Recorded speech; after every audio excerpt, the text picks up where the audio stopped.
and welcome to another exciting episode of Monday Shots. I'm your host Khyati, and as always, I'm here to bring you fresh perspectives, thought provoking conversations, and a glimpse into the dynamic world of shipping. Today's guest is someone who truly embodies versatility and depth in the maritime industry, Mr. Amit Oja, a seasoned maritime professional with over 30 years of diverse global experience across ship owning, chartering, trading, ship finance, and maritime infrastructure. A fellow of the Institute of Chartered Shipbrokers and a former member of the Baltic Exchange, Mr. Oja currently leads Astramar Shipping and advises on ship leasing, finance, and policy. He's also an active speaker, educator, and contributor to India's maritime development through forums like IFSCA and IM Mumbai. Mr. Oja, welcome to Monday Shots. It's an absolute pleasure to have you on board today. Thank you very much, Kathy. Appreciate it. Thanks for the warm welcome and for the introduction. My pleasure, sir. And to my audience, I would like to tell you it's not every day that we get to sit down with someone who has seen the industry from so many vantage points. So, all of you are in for a real treat. So, without any further ado, let's start this conversation. So, sir, your career spans over 3 decades and covers a remarkable spectrum of roles within the maritime industry, as far as I know. So, could you walk us through the journey and share how these diverse experiences have shaped your perspective on the maritime industry? Thank you again for the introduction, Kathy. I started my career, I guess, with my first job in London in 1992, where I worked with Paramount Shipbrokers. I did a short course there with the City of London Polytechnic, which is now the London Metropolitan University, and I dived straight into the shipping markets. I was on the Baltic Exchange. I was fortunate enough to be on the Baltic in 1992 when it was still a far more relevant organization than what it is today. I then moved on to Bangkok to work for the parent trading firm G Premji, where I was involved in various trading desks, including fertilizers, soybean meal. I spent quite a lot of time dealing with coffee beans and coffee futures, also hedging on Seabot and other future exchanges for hedging coffee futures, coffee beans. This is raw coffee beans. I then moved on to Dubai, where I worked with a group called the Al Akili Group, which was essentially into importing grid blast abrasives. They later had a separate profit center, which I was heading, which was looking at operating ships and shipbroking as well. In '99, I moved on to Libra Shipping, which is now LSS Shipping Services, which is a part of the Adani Group, where we were mostly time chartering vessels for shredded scrap from Europe into India and various other routes between India and Middle East. From there, I moved back to India with the Shell Group, I think, which was one of the turning point in my career, because I got introduced to corporate finance and another aspect of business which I had so far not seen, financial modeling, talking of interest rates. And Shell, as you know, is a global company. So I was working as the port development manager for Shell Azira LNG, which was a greenfield LNG project by the Royal Dutch Shell Group. And I was essentially involved in optimizing the port investment, which was about $400 million. So I was with them for roughly 4 years, after which I dived into Astramar Shipping, which was my own consulting and commercial management firm. And I've been with it ever since. So I've been working in Astramar with various clients, ranging from dry bulk cargo to chemical tankers, to investment bankers, to PE and VC funds, and more recently with policy makers, as you just mentioned. So it's been quite a ride, I would say, for the last 30 years. Yes, I can see that, sir. Such a rich experience. I'm very inspired, to be very honest. Okay. Just been fortunate to go from one job to other in a way that it happened, because it was a phase of growth in shipping. It was a phase of growth for India also, and a lot of things were changing in India and changing globally also. So I'm sure the next generation is also going to see a lot of change. But I think our generation saw the maximum amount of change in terms of, especially in this part of the world and in this subcontinent. So, sir, you haven't just worn many hats over the years, you have certainly earned a few feathers on them, I'm very sure, and it's truly impressive. But if you had to pick one role or phase that you enjoyed the most, which one would that be and why? But that's a good question. And as I mentioned, I think the role which I had in Royal Dutch Shell, I think was quite a game changer for me, and I think I enjoyed it the most. Of course, it starts with the fact that Royal Dutch Shell is a large multinational group, and I was a part of a very large project with a very large outlay. So things were looked at a very different perspective, with a very long-term perspective. Uh, till I joined Shell, I was looking at the industry more from the spot opportunities and the shipping opportunities, and never the entire value chain. Whereas what Shell afforded me was an opportunity to look at it from a macro point of view, the entire supply chain, the entire value chain, upstream, midstream, downstream. So and also, of course, looking at it from more from rigid numbers and projections and scenarios. As you know, Shell is famous for scenarios and the modeling that they do for various scenarios. And in fact, scenario making started with Shell. They were the ones who pioneered in it. So to understand more about how to actually look at different options and scenarios of where markets or projects would go, I think that was something very unique. And to work with a company which was involved in so many different facets of trading and shipping was definitely a game changer for me.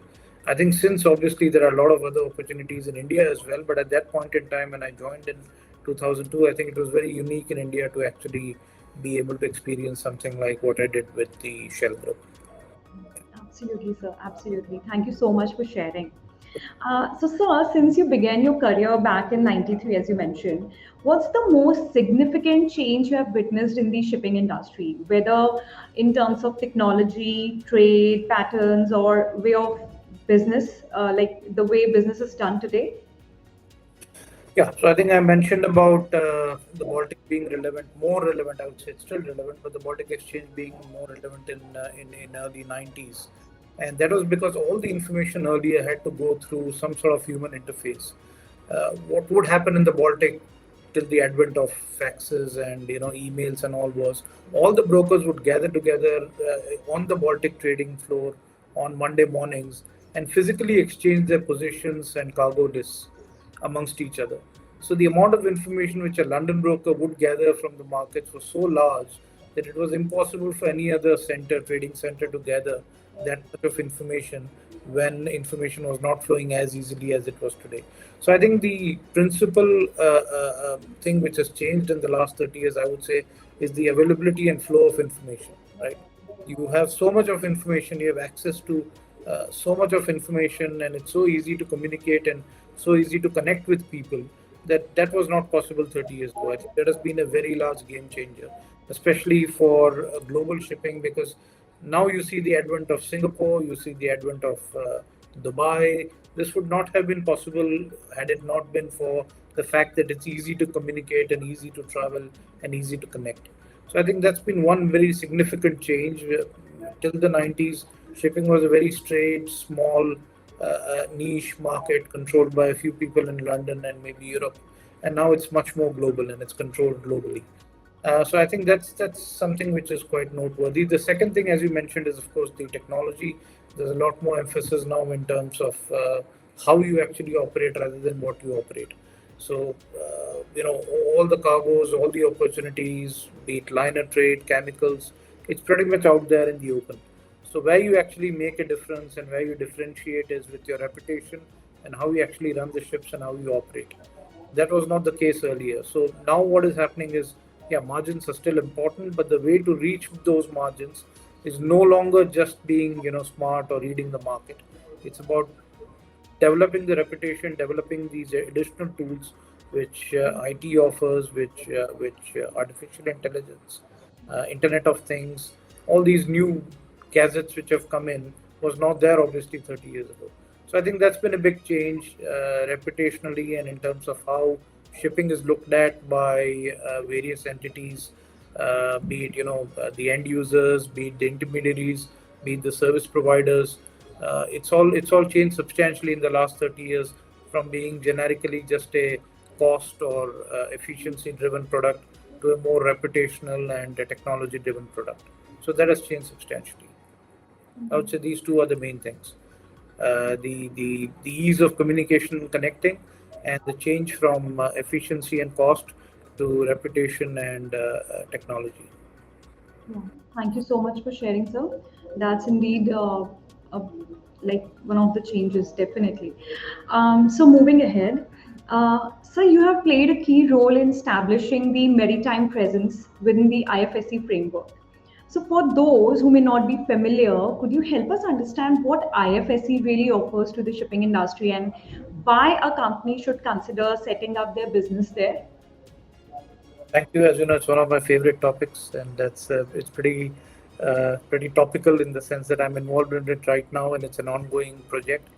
So first of all, the framework has been set up with the help of several people who were involved. There was a committee of 13 members. All of them contributed, and even now the authorities are working hard at making the framework more user friendly and better.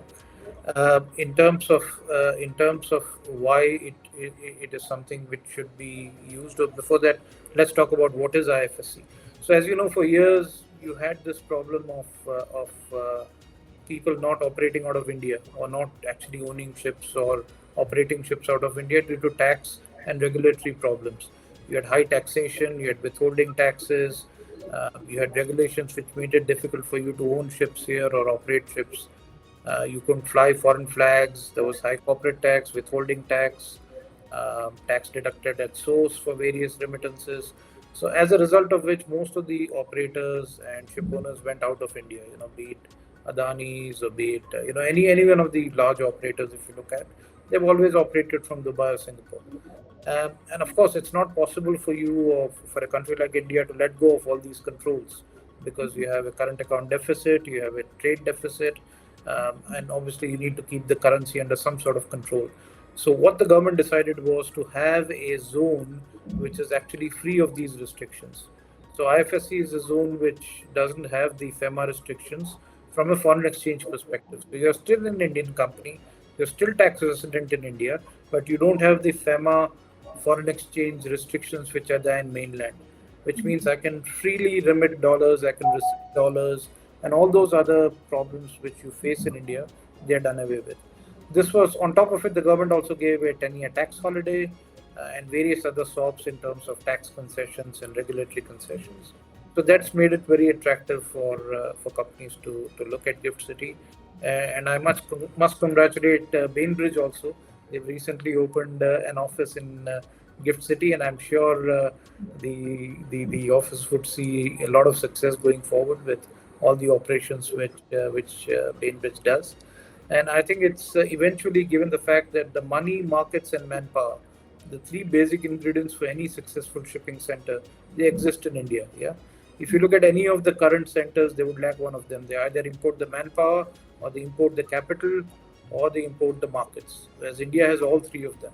So it is just the issue of getting the arbitrage between tax and regulatory issues between these various jurisdictions in order. And once you have parity in terms of tax and regulations, you would find that the Indian jurisdiction does better than most of the other competing jurisdictions. So I think eventually people would realize, and bear in mind this, the IFSC is only 2 years old, but eventually people would realize that this is the place to be in terms of markets, in terms of raising your capital, and in terms of getting the right skill and talent going forward. So I think it has a bright future going forward. Thank you so much for sharing, sir. That's really wonderful. So, building on that, it's clear that IFSC is gaining attention, since last 2 years. So, sir, considering your active involvement in various maritime activities within the IFSC, I'm curious to know how has this initiative shaped up so far? What kind of traction has it gained within the shipping community so far in 2 years? In fact, we were in a conference yesterday with the ministry, and this was discussed. So I understand that as of now, there are 30 entities registered under the framework 30. There are 12 vessels owned out of the jurisdiction, 12 units, which includes tankers, bulk carriers, chemical tankers, container ships. and there are another 12 odd vessels which are leased in on a long term basis by various entities there to fly the foreign flag. So I think the response has been tremendous, and especially in terms of servicing the Indian markets, it's a no-brainer that you need to be in IFSC because of the tax parity. I think the next challenge is to ensure that the jurisdiction is able to attract businesses beyond the Indian business. So, in other words, we need owners who would trade globally, who would operate globally, and just not look at it as a zone where I get a tax preference for doing business into India. So that's something which I'm sure IFSC is working on, and we are also sort of looking at various ways that the ease of doing business part of IFSC can be made more user friendly, so that owners would prefer this jurisdiction for undertaking global business as well. So there is a standing committee of IFSC on shipping, and I'm one of the members. There are 18 other members, and all of us are looking very closely at how can we actually streamline the regulations to make sure that this jurisdiction doesn't only attract uh, those owners and operators who do business into India, but also look at this jurisdiction to do business globally. So I think that's the next challenge going forward. So, how is the success rate? What rate you will give it to the IFSC till For now? Like, the role jurisdiction, I mean, I often mention the story that when I first went to Dubai in 1995, I think there were two owners, one trader, and three brokers. Yeah, that was the total maritime ecosystem of Dubai, consisting of 8 companies. And today, DMCC has 25,000 companies. But of course, it has taken 30 years for Dubai to reach where it is. So, if you look at that yardstick or any other yardstick in terms of what has been the rate of success of any new jurisdiction, I would say 30 companies, 12 ships in a span of 2 years is pretty impressive.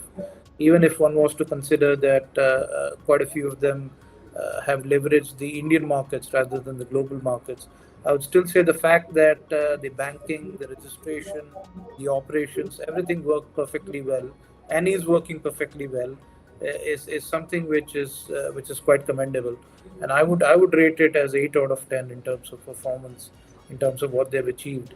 Of course, there's a lot to be done, and it's still a very new and nascent jurisdiction, but it is quite commendable that it has achieved the success that it has the last 2 years. yeah, that's great to know, sir. And I really hope it gets that success rate, that it deserves. Thank you so much for sharing.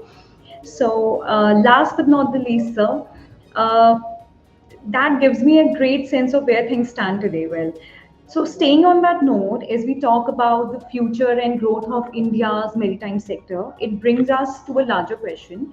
As India works towards building a robust maritime ecosystem, what critical elements do you think are still missing? In your view, what key gaps should be addressed to make this ecosystem self sustaining? That's a very good question. I think it has been discussed in various forums as well. I think first and foremost is finance. So, as we all know, the history of shipping finance in India has been very checkered. Uh, Globally, banks are normally, if you look at debt financing from banks, banks are normally vertically integrated in terms of having a dedicated ship finance division. As of now, most of the Indian banks are horizontally integrated, where you have one department which looks after multiple activities, and ship financing is just one of them. And I think that is one of the key problems: lack of specialization and skill set in the banking system. As we've seen in the past, banks have lent money to various Indian shipping companies, and because this was mostly in form of balance sheet financing, and the banks lacked the understanding of the markets as such, when the markets turned and the tide went against the ship owners, a lot of them lost the ability to take over assets or to run the assets for a while and recover their money, and they suffered big losses. That led to most of the Indian banks, at least, withdrawing from ship finance almost completely. There's also the fact that because India is a closed market in terms of FEMA and regulations and influence of outside factors, and most of the operators and owners have left. The recent changes or the developments in shipping finance, like ship leasing, lease financing, sale and lease back, all this has really not touched the Indian shores. So you still have various antique laws, like a provision in the banking regulation which says a bank cannot own an asset. So if a bank or its subsidiary cannot own an asset, how can you do sale and lease back, right? So there are various reforms to be done in the finance sector which are quite critical. So that's clearly one major factor which requires attention. I think most of the regulators, and because there are several regulators involved, including the shipping ministry, is well aware of it, and they have launched an initiative like the Maritime Development Fund, and they're again relooking at how exactly can they lend money out of it. The second major fact is the restrictive nature of the Merchant Shipping Act. As you know, the Merchant Shipping Act 1957 or 1958 is a very old act, and it was set, or it was drafted when the shipping world was a very different operator altogether. The shipping world was more driven by the liner industry and the break bulk industry, and you didn't have containerization in 1958. You didn't have these large shipping lines. You didn't have dollarization. The world was still looking at a basket of currencies which it did the business. So that led to various provisions in the Merchant Shipping Act which are no longer, which are actually quite negative in terms of growth of Indian shipping. So provisions like inability to fly foreign flags, inability to take on certain loans, the way currently DG shipping is structured. So all these things basically emanates from the fact that the act actually belongs to a bygone era. There's a new shipping bill in the parliament, as you know. It addresses some of these issues, but I think given the fact that there is a gap between what the government understands about global shipping, or the frame, those who framed it, their perception of shipping is still very different from what is happening on the ground. And I think that gap would be filled up as entities like IFSC and other institutions develop more and more and get a more global view of shipping. But I'm quite hopeful that in the next 5 years there would be several changes in rules and regulations which would bring it at par with the best in the world. Yeah. Thank you so much for sharing, sir. That was really very deep. Thank you. And with this, we end our today's episode. Mr. Oja, thank you so much for joining us today and sharing your remarkable journey, deep insights, and vision for the future of India's maritime industry. It's been truly enlightening to hear about the evolution of the shipping sector through your lens. Thank you once again. Thank you very much. Congratulations and all the very best. The same goes for Bainbridge also. Extremely delighted to see the progress and wishing all the very best to the entire team. Really a success story for Indian shipping. Thank you so much, sir. Means a lot. Thank you. And to our listeners, we hope you enjoyed this conversation as much as we did. So do not forget to like and leave a review for us. Until next time, this is Khyati signing off from Monday Shots. Keep learning, keep growing, and always stay curious. Thank you.